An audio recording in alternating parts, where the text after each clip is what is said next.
don't know when, maybe like in the next 100 million years, you never know, like 200 million years, but Mount Everest, that only formed 65 million years ago, like, or well, didn't even form, like, as in, see, when you look at a geological kind of map of time, like, and you see India moving. So India 65 million years ago was like down in what's it known as the Indian Ocean, and India's just kind of moved up and up and up because you've got a subduction plate that sits at the Himalayas like just now, and that subduction plate's pulling this Indian continent with it, and obviously as India collided with Asia, it just went and all the rocks have just kind of crumpled up and formed these mountains. I mean, a mountain building event can take like less than 100 million years to happen, like even less, like even 20 million years or so to happen. It just depends on what tectonic settings you've got in place, and also the crust is constantly changing and plates are always moving away from each other and then coming back together again and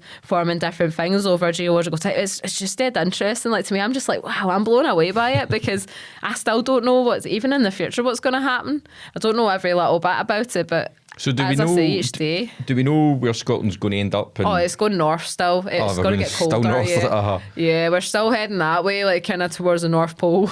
It's been heading that way for a while since like it was at the equator, like obviously during the Carboniferous period, but it was in the southern hemisphere maybe more than 500 million years ago. Like to 1,000, like, or a billion million years ago. A billion years ago. Sorry.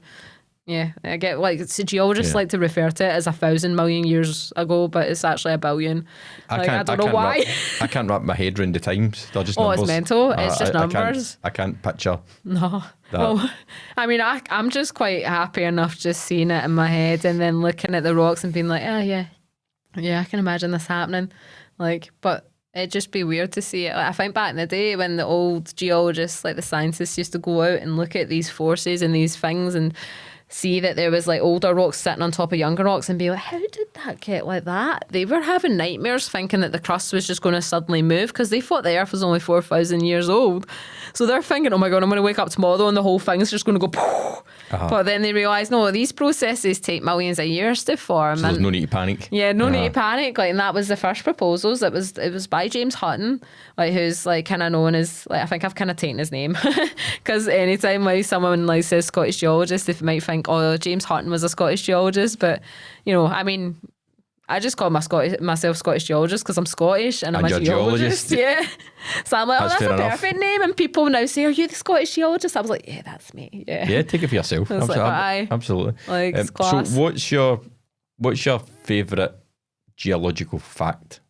Oh, what about Scotland or just in general? In general, anything. I don't know. It's so hard. Just that there used to be, we've already kind of covered it, but in Scotland that there used to be like mountains that were higher than the Himalayas. Like, or probably around that size, maybe not as higher, like, because we don't know for sure, but there was a mountain belt like here once upon a time that were like the Alps or were like the Himalayas, and that's mad to me to think that was there and it's just all kind of been eroded away. But the special thing about it is you can go and see the rocks that you can find in a mountain chain, like these rocks and minerals that form just in those kind of conditions, like the high pressures and temperatures deep within the crust. Like, I think that's amazing that you can go see it and they're at the surface. And it's not just Scotland, there's places across, like even Manhattan, like, I mean, like in New York, you can go and see some of the same rocks, like